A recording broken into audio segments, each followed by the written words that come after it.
এমন একটি নামাজ আছে যেই নামাজ আদায় করলে আল্লাহ রব্বুল আলামিন আপনার মনের নেক নেক আশা, মনের নেক আকাঙ্ক্ষা, মনের নেক উদ্দেশ্যগুলো, নেক চাহিদাগুলো পূরণ করে দেবেন। সুবহানাল্লাহ।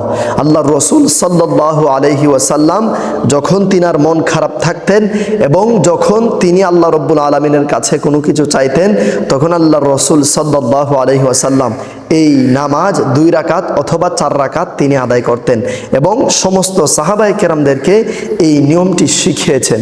আর এটি হচ্ছে সলাতুল হাজতের নামাজ।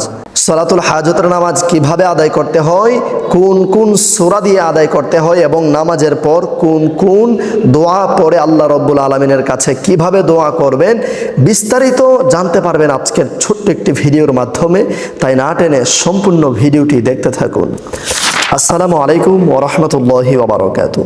নাহমাদুহু ওয়া নুসাল্লি ওয়া নুসাল্লিমু আলা রাসূলিহিল কারীম, আম্মা বা'দ, ফাআউযু বিল্লাহি মিনাশ শাইতানির রাজীম। বিসমিল্লাহির রহমানির রহিম।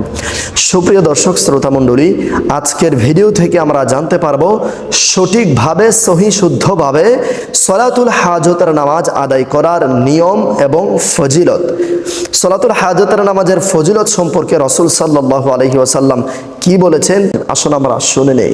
তিরমিজি সূত্র মিশকাত শরীফের 117 পৃষ্ঠা এবং 1247 নম্বর হাদিসে হযরতে আব্দুল্লাহ ইবনে আউফা রাদিয়াল্লাহু তাআলা আনহু থেকে বর্ণিত, রাসূল সাল্লাল্লাহু আলাইহি ওয়াসাল্লাম বলেন, যে ব্যক্তির কোনো কিছুর প্রয়োজন আছে আল্লাহর কাছে কিংবা দুনিয়ার কোনো মানুষের কাছে, তাহলে সে যেন উত্তম রূপে ভালো করে ওযু করে 2 রাকাত সলাতুল হাজতের নামাজ আদায় করে।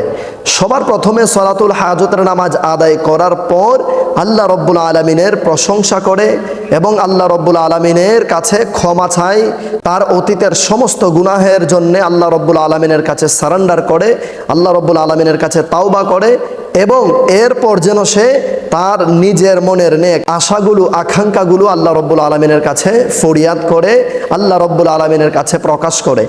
যদি এভাবে এই নিয়মে 2 রাকাত সলাতুল হাজতের নামাজ আদায় করে এবং সলাতুল হাজতের নামাজের পর 100 বার অথবা কয়েক মর্তবা দুরূদ শরীফ আল্লাহর রাসূলের উপর এবং আল্লাহর রাসূলের পরিবার পরিজনের উপর মহব্বতের সহিত পড়ার পর আল্লাহ রব্বুল আলামিনের কাছে সর্বপ্রথম হাত বাড়িয়ে মোনাজাতে আল্লাহর প্রশংসা করে, হে আল্লাহ, তুমি তো খালিক, তুমি তো মালিক, তুমি তো সমস্ত জাহানের মালিক, তুমি তো স্রষ্টা, তুমি তো আমার সৃষ্টিকারী, তুমি তো আমাকে সৃষ্টি করেছো, তুমি তো দুনিয়ার সব কিছুর মালিক।